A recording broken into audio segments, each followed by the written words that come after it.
Padre eterno que estás en los cielos, te damos gracias, Señor, porque viniste a establecer también tu reino aquí en la tierra a través de nuestro Señor Jesucristo. Y no te quedaste allá a las alturas, sino que viniste, Señor, a dejar tu presencia por medio de tu Espíritu en nuestros corazones.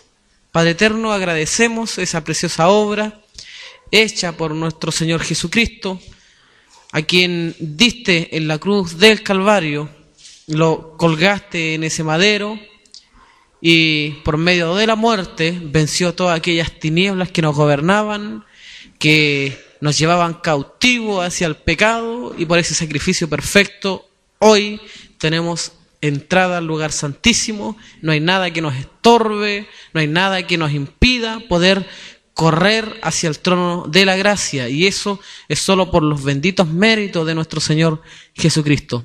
Padre eterno, en esta hora nos encomendamos también a tu Espíritu, a tu gracia, para que nos permita poder estar atentos al consejo que tú tienes predestinado en tu corazón para nosotros hoy.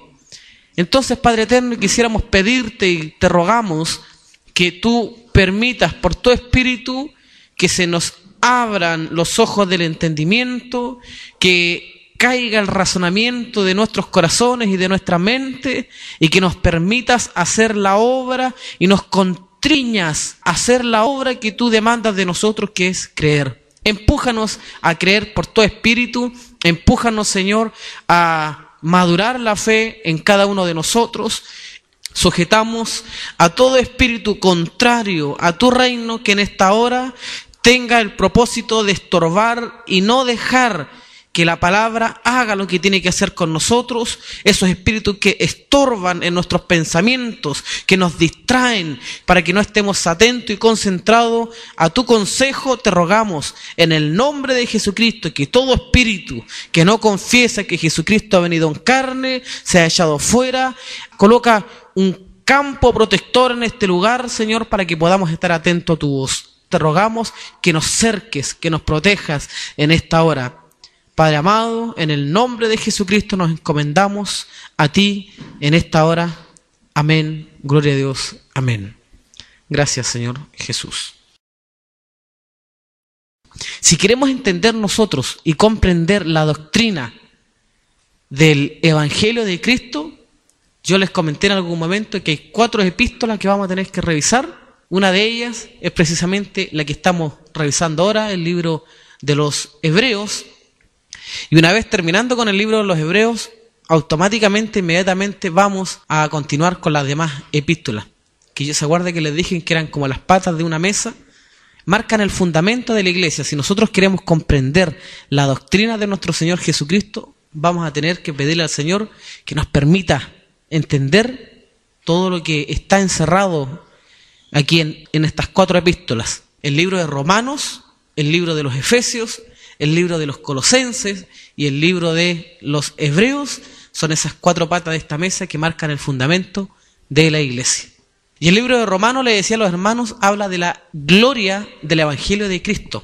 Voy a hacer una pequeña introducción para que sepamos hacia dónde vamos.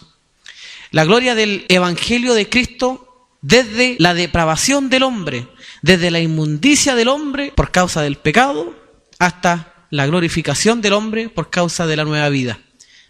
Vamos a avanzar después a Efesios, y en Efesios nos va a mostrar la gloria de la iglesia. ¿De qué manera?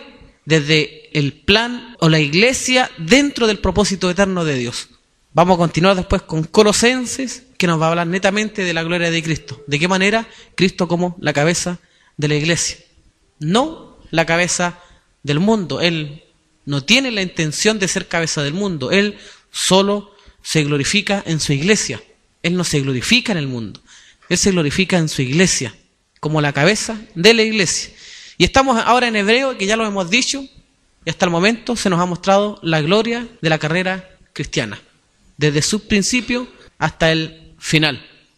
Y tengo una firme convicción en mi corazón, hermanos, que cuando terminemos de leer los 13 capítulos de Hebreos, vamos a comprender lo que tiene que ver con la doctrina de nuestro Señor Jesucristo. Tengo un peso en el corazón y que quisiera poder descansar hoy, y es que los primeros 4 versículos del primer capítulo se ve a un maestro como haciendo una introducción de todo lo que va a acontecer en el libro de los Hebreos. Entonces, como el Espíritu de alguna manera se detuvo al principio de este libro para hacer una introducción, vamos a hacer de alguna manera una panorámica de lo que hemos visto y hacia dónde vamos a llegar. Bueno, ya sabemos entonces, hermanos, que hay un fuertísimo llamado del Espíritu ¿a qué? A madurar. Le decía a los hermanos el otro día en las casas que nosotros como padres nos complacemos en nuestros hijos en la edad que tienen. ¿Y qué pasaría de pronto vieran ustedes que no avanzan intelectualmente? ¿Qué comprenderían ustedes? Que hay un retraso. Pues Dios también se deleita en sus hijos, pero no se deleita en hijos que no avanzan, en hijos que se retrasan. Recuerde lo que Él mismo dijo: si retrocediere, no agradará mi alma. ¿Quién lo está diciendo eso?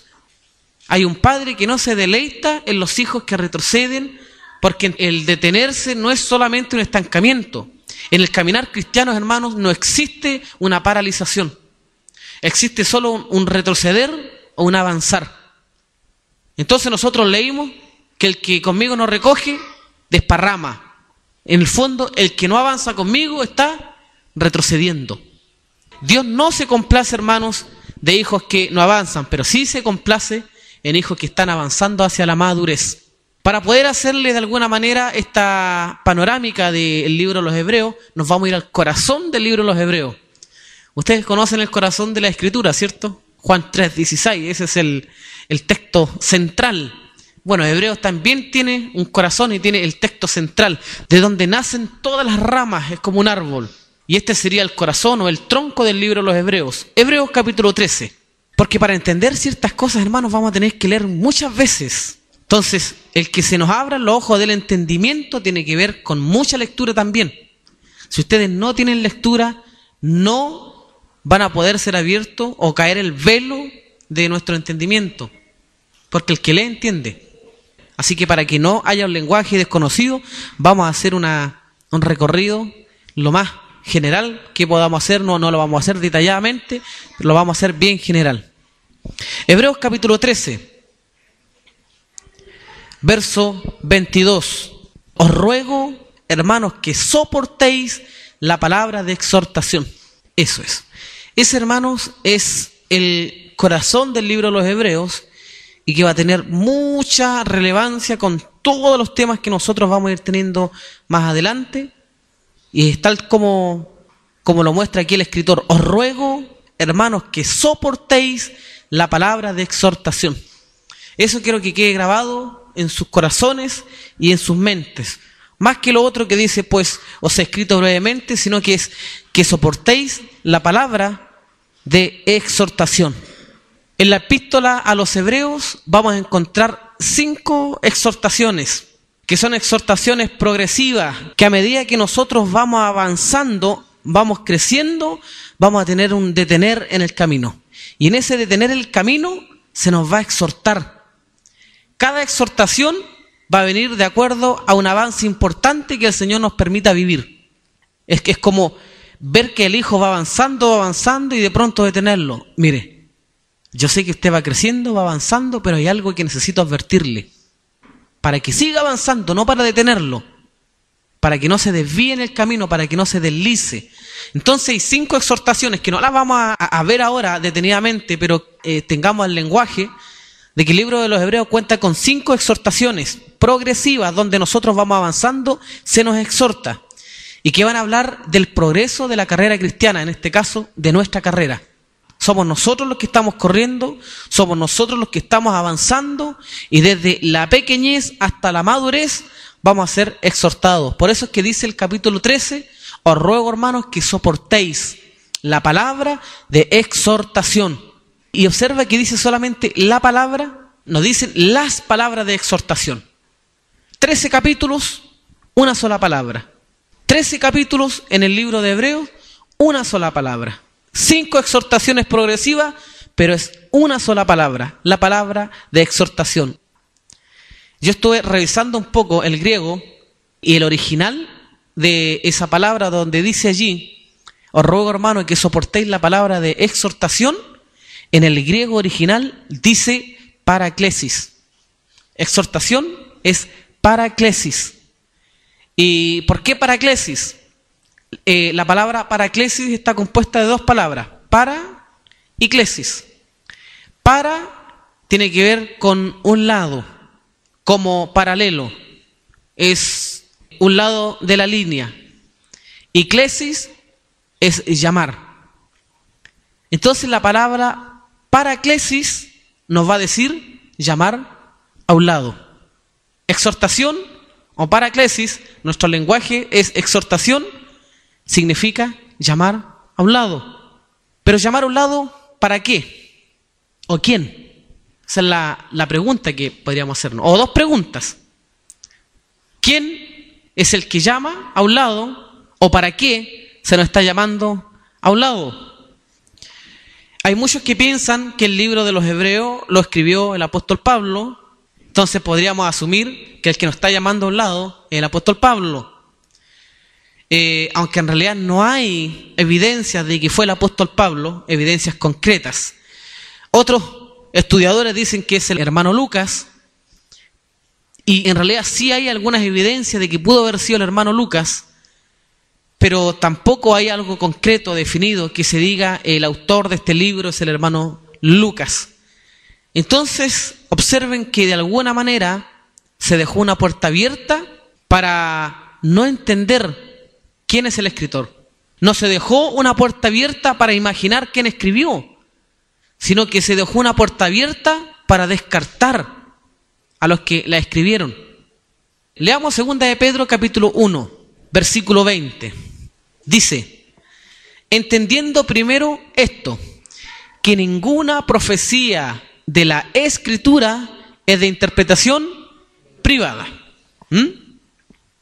Porque nunca la profecía fue traída por voluntad, ¿ya? O sea, vamos a descartar a Pablo y vamos a descartar a Lucas. Porque ninguna profecía fue traída por voluntad humana, sino que los santos hombres de Dios hablaron siendo inspirados por el Espíritu Santo. Así que no sabemos si fue Pablo quien escribió la epístola a los Hebreos o si fue el hermano Lucas quien escribió la epístola a los Hebreos, pero sí tenemos una certeza y una seguridad que fue el Espíritu Santo quien lo inspiró. Entonces, hermanos, vamos a encontrar que en varias ocasiones el autor del libro de los Hebreos nos va a arengar involucrándose, haciéndose como un compañero de nosotros. Nos va a decir, sigamos adelante. Nos va a decir, no nos deslicemos, temamos pues. O sea, uniéndose a nosotros de alguna manera. Y ese que está diciendo eso es el Espíritu Santo. El libro, y es lo que yo creo fielmente, que el libro de los Hebreos fue escrito por el Espíritu Santo. Bien, entendamos la palabra exhortación. El Espíritu Santo entonces nos está llamando a un lado. Nos aparta. Toma la iglesia, nos aparta a un lado y nos exhorta. Ahora, la exhortación va a tener dos sentidos, hermanos. En la exhortación, nosotros vamos a ser enseñados. Pero en la enseñanza, nosotros vamos a experimentar dos cosas. Vamos a ser advertidos y vamos a ser alentados. La exhortación tiene que tener estos dos factores importantísimos, hermanos. Tenemos que ser advertidos y alentados. ¿Cuánto nosotros carecemos de esas dos cosas, hermanos? Hay un desequilibrio en la iglesia de estas dos cosas. El propósito del Espíritu Santo es enseñarnos. Pero para enseñarnos va a usar estas dos herramientas. Nos va a advertir y nos va a alentar. Nosotros, como padres, somos muy desequilibrados con respecto a esta enseñanza. Nosotros disciplinamos, advertimos, pero no alentamos. ¿Ve? Hay un desequilibrio en esa área. O alentamos y como nunca advertimos, de pronto el hijo se arrancó hacia malos pasos, hacia caminos incorrectos, porque no advertimos, solamente alentamos. El equilibrio perfecto del Espíritu Santo para enseñarnos es tomar un 50% de advertencia, un 50% de alentamiento. Esta enseñanza de la advertencia y del alentamiento es una enseñanza divina. El Espíritu Santo va a actuar así. Y mientras recorramos el libro de los Hebreos nos vamos a dar cuenta que de cada exhortación nos va a advertir y además nos va a alentar. Tenemos un equilibrio perfecto entonces. Dijimos que el Espíritu Santo nos va a hablar y nos va a decir, corramos, temamos, esforcémonos. En el capítulo 3, verso 7 nosotros leímos, si oyeres hoy su voz. ¿Si oyeres a quién? Al Espíritu Santo. El Espíritu Santo es el que nos está hablando. El Espíritu Santo es el que está enseñándonos.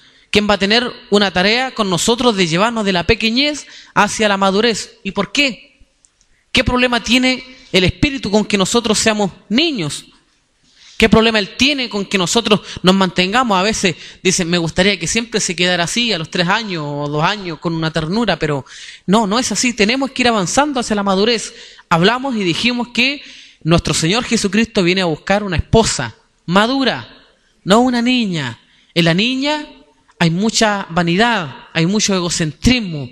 Todo lo apunta hacia ella. Ella quiere verse bien, ella quiere ser feliz, a ella nadie la entiende, los padres no la comprenden. Entonces hay mucha vanidad, mucho egocentrismo.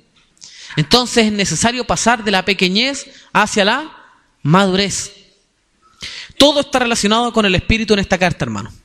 El Espíritu es que nos va a hablar, el Espíritu es que nos va a enseñar, el Espíritu es que nos va a ministrar, el Espíritu nos va a detener en muchas ocasiones en nuestros caminos y el Espíritu nos va a alentar a que sigamos avanzando. Todo tiene que ver con el Espíritu. Hechos, capítulo 2, verso 33. El hecho de que el Espíritu Santo nos hable aquí en el libro de los Hebreos no es solamente para que ustedes lo vean tan ligero, hermano. Ustedes ven, qué bueno, no es Pablo ni es Lucas el que está escribiendo, el Espíritu Santo, qué bueno. Si ustedes supieran por qué razón el Espíritu Santo nos habla en Hebreos, y si supieran por qué llegó el Espíritu Santo a tener la facultad en Hebreos para hablarnos, entonces veríamos desde otra perspectiva y nos gozaríamos y disfrutaríamos de que tenemos la voz del Espíritu. Por eso es que Él dice, si oyereis hoy su voz, no endurezcáis vuestro corazón.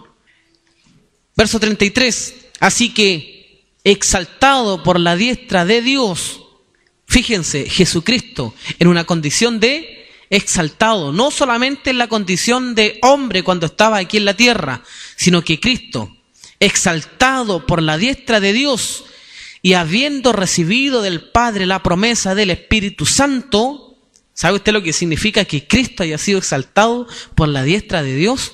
Está en todo el proceso de la glorificación. Este no es el Cristo anunciado, no es el Cristo encarnado, no es el Cristo crucificado, no es el Cristo resucitado, sino que es el Cristo exaltado por la diestra de Dios y habiendo recibido del Padre la promesa del Espíritu Santo, ha derramado esto que vosotros veis y oís. ¿Y esto por qué causa? Por causa de la exaltación de Cristo, el Espíritu vive en nosotros. Así que cuando oigamos al Espíritu Santo hablar en el libro de los Hebreos, es por causa de la exaltación de Cristo. No es por causa de que estamos ahora revisando el libro de los Hebreos y descubrimos que, qué bueno, el Espíritu nos habla. No, es por causa de la exaltación que nuestro Señor Jesucristo tuvo por la diestra del Padre, y el Espíritu Santo ahora vive en nosotros. Así que no solo somos llamados a que el Espíritu Santo viva en nosotros, sino que vamos a entender también, a medida que avancemos, que somos llamados a vivir en el Espíritu. Somos llamados a morar en el Espíritu. Hebreos capítulo 10, verso 19. Así que, hermanos, teniendo libertad para entrar en el lugar santísimo por la sangre de Jesucristo. Así que ahora somos llamados a entrar, ¿a dónde? Al lugar santísimo. Ese es nuestro llamado, habitar en el lugar santísimo, morar en el lugar santísimo. Y el problema ahora no es entrar. ¿Por qué no es problema entrar? Porque se nos abrió entrada por la sangre de nuestro Señor Jesucristo. El tema no es entrar por la sangre de nuestro Señor Jesucristo. Se abrió una entrada para que entremos al lugar santísimo. Por eso es que dice, así que hermanos, ahora teniendo libertad para entrar, no hay nada que nos detenga, no hay nada que nos obstaculice. Conversaba con los hermanos y le decía que hay 5 victorias que tuvo nuestro Señor Jesucristo. Y que esas 5 victorias nos abrió la entrada para entrar al lugar santísimo. Cristo venció al mundo. Cristo venció la cruz. Cristo venció la muerte. Cristo venció al diablo y Cristo venció al pecado. Esas 5 cosas que nos eran obstáculos para nosotros poder entrar en el lugar santísimo. Por causa del mundo no podíamos entrar, ¿verdad? La cruz no podríamos sobrellevarla si Él no la sobrellevaba primero. La muerte menos, la muerte nos iba a condenar.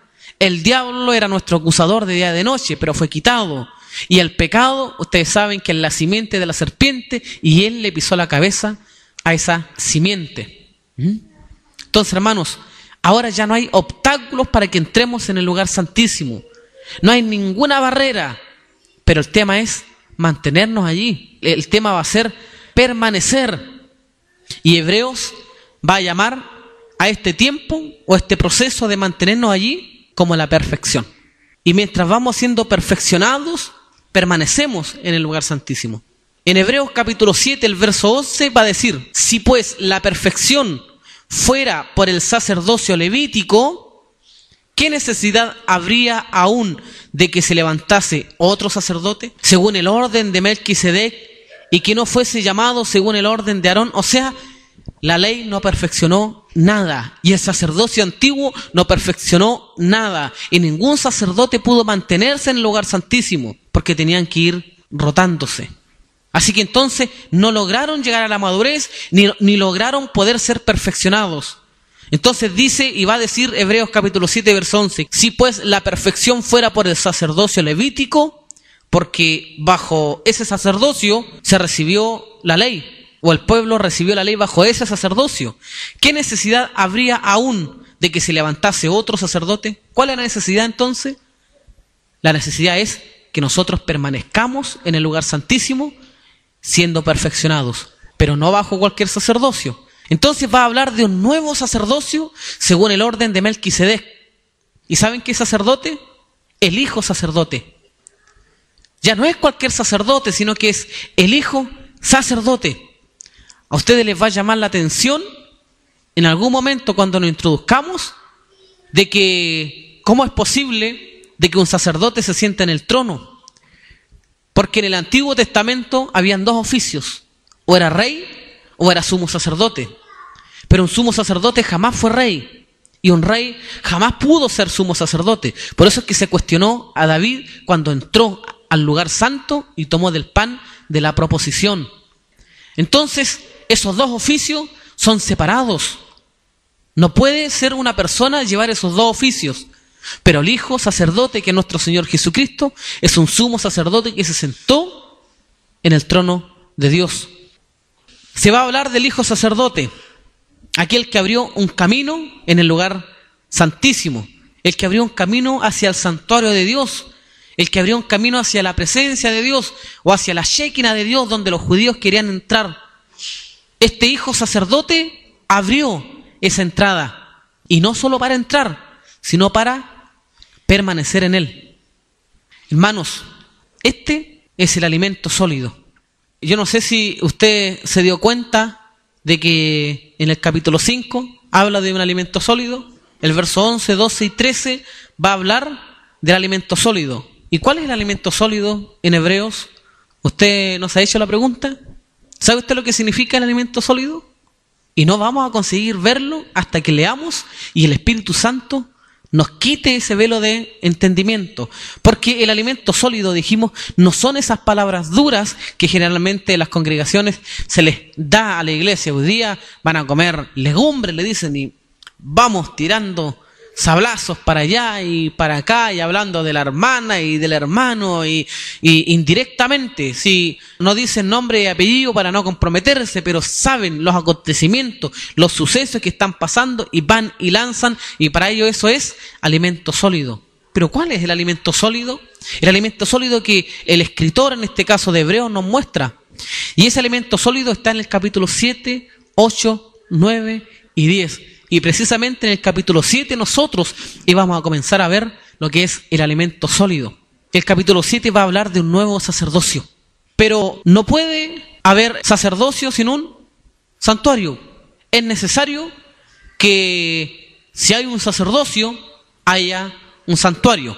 Cuando leamos el capítulo 7, se nos va a hablar de un nuevo sacerdocio. Pero si no hay santuario, ¿para qué queremos sacerdocio? Bueno, el capítulo 8 va a hablar de un nuevo santuario y de un nuevo pacto. ¿Y cómo nace este nuevo santuario y este nuevo pacto? El capítulo 9 nos va a hablar de que por causa de la sangre de nuestro Señor Jesucristo se abrió un camino hacia este nuevo santuario y hacia este nuevo pacto. ¿Para qué se nos abre un nuevo santuario por la sangre de Cristo o por la sangre de este hijo sacerdote?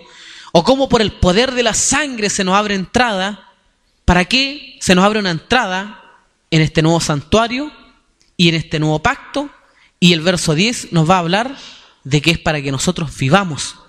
Y nos va a enseñar a cómo vivir en este nuevo santuario y en este nuevo pacto. Así que, hermanos, este es el alimento sólido. Este es el alimento sólido que nosotros necesitamos comernos, pero con entendimiento. Nosotros y la iglesia en general necesita comerse este alimento sólido, pero con entendimiento. Y para esto tiene que caer el velo del razonamiento, tiene que caer el velo de nuestro entendimiento, y el Espíritu Santo nos tiene que hacer ver mucho más allá de lo que nosotros hemos visto. En Romanos y en Gálatas, hermanos, muchas veces y en muchas ocasiones se hace mención del contraste entre la carne y el espíritu. Y precisamente cuando nosotros nos comamos el alimento sólido que aparece en el capítulo 7, 8, 9 y 10, vamos a comprender lo que el Espíritu Santo quiere hacer, que es guiarnos solamente por el Espíritu y abandonar la guía carnal. Ese es el alimento.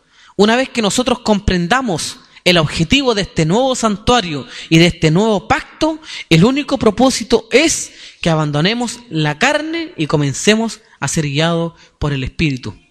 Y como le decía, el apóstol Pablo muchas veces hace mención de este contraste de la carne y del Espíritu. Entonces el libro a los Hebreos también se nos va a enseñar cómo vivir en el Espíritu o habitar en el lugar santísimo. Cuando ustedes escuchen al Espíritu hablar de habitar en el lugar santísimo, eso quiere decir vivir en el Espíritu o habitar en la presencia de Dios. ¿Sabe por qué? Porque nosotros muchas veces somos como turistas en el santuario. Nosotros en el lugar santísimo tenemos un ir y venir. Nos quedamos más tiempo afuera que adentro. Y eso pasa mucho. ¿Y sabe por qué pasa eso? Porque esto es como un vaso que tenga un pequeño orificio. Si el caudal de la entrada es ancho y es más ancho que el orificio de la salida, el vaso se va a llenar. Y mientras esté en los cultos, mientras esté en las reuniones, el vaso se va a llenar. Pero cuando se vaya a su casa, se va a vaciar, se va a vaciar, se va a vaciar, porque la fuente directa ya se detuvo, porque entramos como visita en el lugar santísimo. Y el llamado no es a visitar el lugar santísimo, sino a permanecer en él. Es permanecer en el lugar santísimo no solo un día, sino que los 7 días de la semana, las 4 semanas del mes, los 12 meses del año, y así todas nuestras vidas. Pero ocurre y sucede muchas veces que somos como turistas en el lugar santísimo. Nos vaciamos en el camino. Y hasta el maestro lo llega a decir en la parábola de la semilla. En Lucas, me parece que está eso, capítulo 8. A ver, busquémoslo todo. Lucas capítulo 8, él habla de la parábola de la semilla y después expresa y muestra que hay una semilla que cayó en la piedra. ¿Se recuerdan? Lucas capítulo 8, verso 10 por ahí debe estar. ¿Ah? No, pero lo que les quiero mostrar. 10, 11, 12, por ahí. 13. ¿Qué dice el 13? A ver. Eso, los de sobre la piedra son los que habiendo oído, ¿cierto? ¿Ven? Y esto es como entrar en el lugar santísimo, hermanos. Es como ese vaso que tiene un pequeño orificio, pero entra al lugar santísimo y es llenado. Entonces, los de sobre la piedra son ese vaso roto. Son los que habiendo oído o entrado a la presencia o al lugar santísimo, reciben la palabra con gozo y se llenan y se gozan y quedan hasta el borde y rebosan. ¿Por qué están siendo llenados? Porque el caudal es grande. Si cuando estamos oyendo la palabra, el caudal es grande y la palabra va a caer y va a ser derramada sobre los hombres. Pero si hay un orificio, entonces ¿qué va a pasar? Cuando salga o se vaya, ¿cómo dice?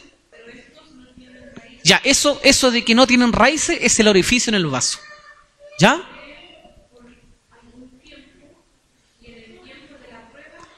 Eso es vaciarse. ¿Ven? Eso es vaciarse. Se apartan y vuelven otra vez a estar fuera del lugar santísimo. Y fueron meros turistas. Y a la iglesia generalmente le pasa aquello. Hermanos, y eso en el lenguaje de Pablo, ¿saben lo que significa? Vivir en la carne. Vivir en la carne. Mire, leamos 1 Corintios capítulo 3, verso 1. De manera que yo, dice, hermanos, no pude hablaros como a espirituales, sino como a carnales. ¿Cómo a qué dice? Como a niños. Por eso es que nosotros somos invitados por el Espíritu en el libro de Hebreos a salir de la niñez. Porque el niño representa un carnal. Porque si tiene necesidad de leche, es que está siendo guiado por la carne. Y nosotros no somos solo llamados a entrar en el lugar santísimo, no somos solo llamados a gozarnos, a llenarnos en un momento, sino que somos llamados a vivir, a permanecer en la presencia. Os di a beber leche, dice el apóstol Pablo, y no vianda, no alimento sólido, porque aún no erais capaces, ni sois capaces todavía. ¿Por qué? Porque estaban en la carne. Más adelante va a decir porque eran hombres. Y Hebreos capítulo 5, verso 13, ¿sabe lo que va a decir? Va a decir lo mismo.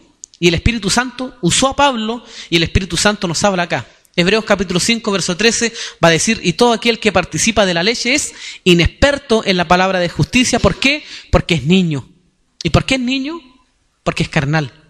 Por eso es niño, porque es carnal. Entonces, ¿cuál es la diferencia entre el niño y el maduro?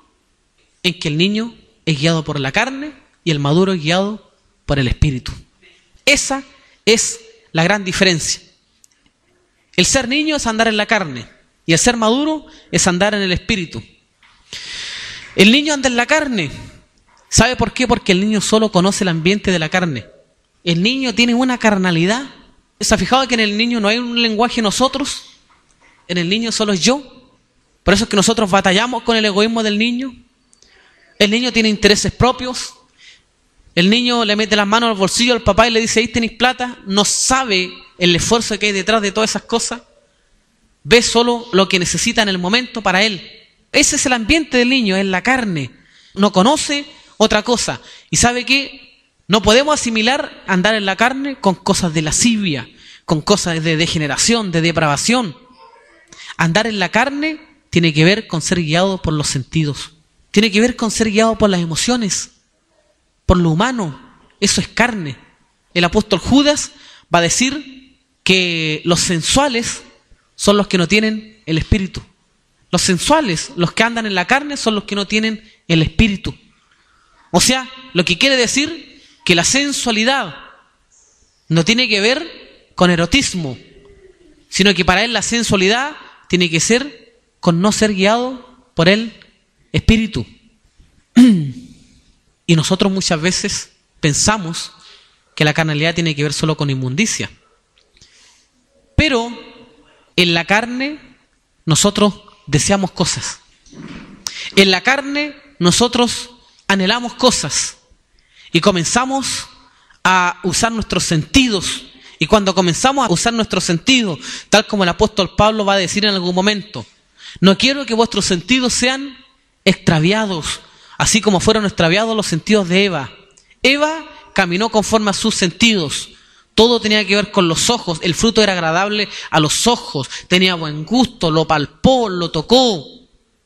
Entonces los sentidos también tienen que ver con humanidad, con carnalidad, y no tienen nada que ver con ser guiado por el Espíritu. Y nosotros a veces pensamos que las riquezas son bendiciones. Cuidado con eso. Que no siempre la riqueza es una bendición. La riqueza también es una prueba en el corazón del hombre.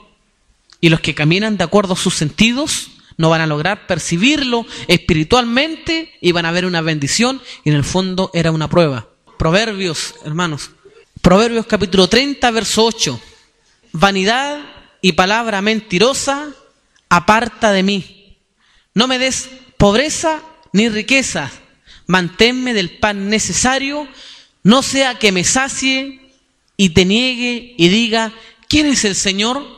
¿Se fija cómo la riqueza puede ser una prueba en el corazón? ¿Se fija que la riqueza no es necesariamente una bendición, sino que el hombre puede llegar a saciarse de sus riquezas y una vez que tenga la riqueza en sus manos diga, ¿y quién es el Señor? Y no me des pobreza, porque siendo pobre no sea que yo hurte y blasfeme el nombre de mi Dios. El apóstol Pablo lo dice mejor esto, en 2 Corintios capítulo 6. El apóstol Pablo era un hombre que sabía vivir en la honra y en la deshonra. El apóstol Pablo era un hombre a quien la riqueza no le afectaba ni la pobreza. 2 Corintios capítulo 6. El verso 3 va a decir, no damos a nadie ninguna ocasión de tropiezo para que nuestro ministerio no sea vituperado. Antes bien, nos recomendamos en todo como ministros de Dios, en mucha paciencia, en tribulaciones, en necesidades, en angustias, en azotes, en cárceles, en tumultos, en trabajos, en desvelos, en ayunos, en purezas, en ciencia, en longanimidad, en bondad, en el Espíritu Santo, en amor sincero, en la palabra de verdad, en poder de Dios, con armas de justicia a diestra y a siniestra, por honra y por deshonra, por mala fama y por buena fama, como engañadores, pero veraces, como desconocidos, pero bien conocidos, como moribundos, mas he aquí vivimos, como castigados, mas no muertos, como entristecidos, mas siempre gozosos, como pobres, mas enriqueciendo a muchos, como no teniendo nada, mas poseyéndolo todo. Entonces, esa es la madurez, hermanos. La madurez es llegar a no caminar bajo nuestros sentidos, porque nuestros sentidos nos van a decir que la riqueza es importante o que la pobreza es triste. ¿Ven? Sino que aprender a vivir tanto en la honra como en la deshonra, en la riqueza o en la pobreza, eso tiene que ver con los sentidos. Entonces, hermanos, andar en la carne es no andar en el espíritu. Y la carne no es un fruto. ¿Qué dice Juan el Bautista acerca del hacha? Nos dice que el hacha está puesta a la raíz de todo árbol que no da fruto. ¿Por qué no lo leemos juntos mejor? Mateo capítulo 3. Porque la carne no es un fruto. Por eso es que le quiero mostrar esto. Nos dice que el hacha está puesta a la raíz de todo árbol que no da fruto. Dice, y ya también el hacha, Mateos, eso dice. Todo árbol que no da buen fruto. ¿Sí? Porque todo árbol da fruto. Pero hay árboles que dan buenos frutos y hay árboles que dan malos frutos. Entonces el hacha está puesta a la raíz de todo árbol que da malos frutos. Fíjese, ahí mismo en Mateo capítulo 12, 32. El mismo maestro va a hablar aquí. Y tiene mucha relación con lo que dice Juan el Bautista. Juan el Bautista dice, todo árbol que no da buen fruto. Y observe lo que dice nuestro Señor Jesucristo en Mateo 12, verso 32. A cualquiera que dijere alguna palabra contra el Hijo del Hombre, le será perdonado. Pero al que hable contra el Espíritu Santo, ¿sabe quiénes son las personas que van a hablar en contra del Espíritu Santo? Los carnales, los que no sean guiados por el Espíritu, o sea, los niños. Un niño va a hablar en contra del Espíritu Santo porque no conoce al Espíritu Santo, no habita en el Espíritu Santo, no permanece en el Espíritu Santo, así que va a hablar en contra del Espíritu Santo. A ese tal no le será perdonado, ni en este siglo, ni en el venidero. O haced el árbol bueno y su fruto bueno, o haced el árbol malo y su fruto malo, porque por el fruto se conoce el árbol. Romanos 7:5 dice, yo se los leo, porque mientras estábamos en la carne, dice el apóstol Pablo, las pasiones pecaminosas que eran por la ley obraban en nuestros miembros llevando fruto para muerte. La carne obraba llevando frutos. La carne no es un fruto. Por eso lo que yo les decía es que no mezclemos la inmundicia con la carne, porque la carne tiene su fruto. Y el fruto o las obras de la carne ustedes lo conocen. Andad en el espíritu y no satisfagáis los deseos de la carne. Porque el deseo de la carne es contra el espíritu. Y el del espíritu es contra la carne. Y estos se oponen entre sí. Para que no hagáis lo que quisierais. Pero si sois guiados por el espíritu, no estáis bajo la ley. Y manifiestas son las obras de la carne, dice. Las obras o el resultado. Hay una versión en portugués que aquí dice la consecuencia de la carne.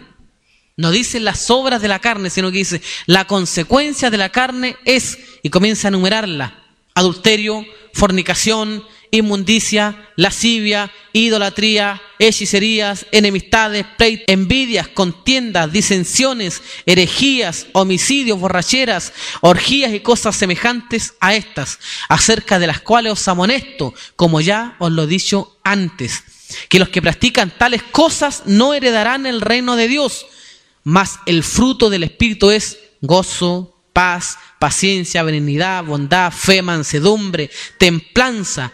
Contra tales cosas no hay ley. Pero los que son de Cristo han crucificado la carne con sus pasiones y deseos. Si vivimos por el Espíritu, andemos también por el Espíritu. Entonces, hermanos, hay frutos de la carne. ¿Y cuándo se manifiestan esos frutos? Cuando nosotros andamos en la carne. Los frutos no se manifiestan en el momento. Los frutos se van a manifestar cuando nosotros andemos en la carne. Pero también hay fruto del Espíritu. Y lo leímos, ¿ven? No dice los frutos, sino que dice el fruto. El hermano Marco, que está trabajando conmigo allá, él me decía que está leyendo un libro, y en ese libro habla un muchacho que dice que batalla, que tiene la batalla del joven, se llama el libro. Y en esa batalla el joven tiene que batallar contra su carne, contra sus pasiones, tiene que batallar contra la lascivia, contra las concupiscencias. Entonces yo le dije, está mal ese libro, porque el batallar con la carne es una manera de ser guiado por la carne. Porque la carne empuja al joven, a la señorita, al hombre, a la mujer, al viejo, a la vieja, a batallar contra la carne. La carne va a empujar al hombre a tener una batalla contra la carne y va a dedicar su tiempo a batallar contra la carne. Y bien dice la Escritura que nosotros no tenemos lucha contra carne ni sangre. No tenemos lucha contra sangre ni carne. O sea, yo no puedo estar batallando con mi carne. Nosotros, bien dice el apóstol Pablo a Timoteo, tenemos otra batalla. Se llama la batalla de la fe. Es para conquistar la fe. Yo tengo una batalla y tal como se le dice al joven, os escribo vosotros joven porque habéis vencido al maligno. ¿Y cómo se vence al maligno? No peleando con el maligno, sino que buscando el conquistar la fe. Nuestras obras es creer, es salir de la pequeñez hacia la madurez. Así que le dije, deja de leer ese libro. Por lo demás le dije yo, ¿sabe cuál es el grave error de leer libros? Si ustedes son enseñados por mí frente a frente, ustedes van a cuestionar muchas cosas probablemente. Si yo converso con ustedes y me siento a conversar con ustedes y tenemos temas, hay cosas en las que ustedes van a cuestionar. Y van a cuestionar de labios, o van a cuestionar de pensamientos, o van a cuestionar de corazón. Y no van a guardar silencio. Pero cuando se lee un libro, se aprende en silencio. No se cuestiona nada. No se cuestiona cuando se está leyendo, sino que se recibe todo. Se absorbe todo. ¿Sabe por qué? Porque se está aprendiendo en silencio. Por eso es que el consejo para las hermanas, ¿cuál era? Aprendan en silencio. La mejor manera de aprender es en silencio. Y cuando alguien lee un libro, está aprendiendo en silencio.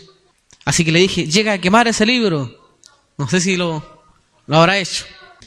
Hermanos, entonces la gran tarea del Espíritu en hebreo será enseñarnos el camino espiritual. Y durante estos 13 capítulos que nosotros vamos a recorrer, vamos a comprender que hay un fuertísimo llamado del Espíritu, nos apartó del Espíritu, nos llamó a un lado para enseñarnos el camino espiritual. Y no nos olvidemos que tenemos un llamado a no andar en la carne, sino andar en el Espíritu. Y las sensaciones y las emociones, por eso es que yo les dije, las emociones tienen que aprender a gobernarlas. Yo no digo que no las vayan a sentir, pero aprender a gobernarlas, a controlarlas. Porque si tenemos la esperanza, no podemos ser nosotros como los que caminamos sin esperanza. Si nosotros tenemos esperanza, tenemos que ser guiados por el Espíritu. Me interesaba mucho poder mostrarle en parte lo que se nos viene con respecto al libro de los Hebreos y creo que va a ser bueno. Tengo una firme convicción en mi alma, en mi corazón, de que vamos a ser muy enriquecidos con la carta de los Hebreos y seguiremos también siendo muy enriquecidos.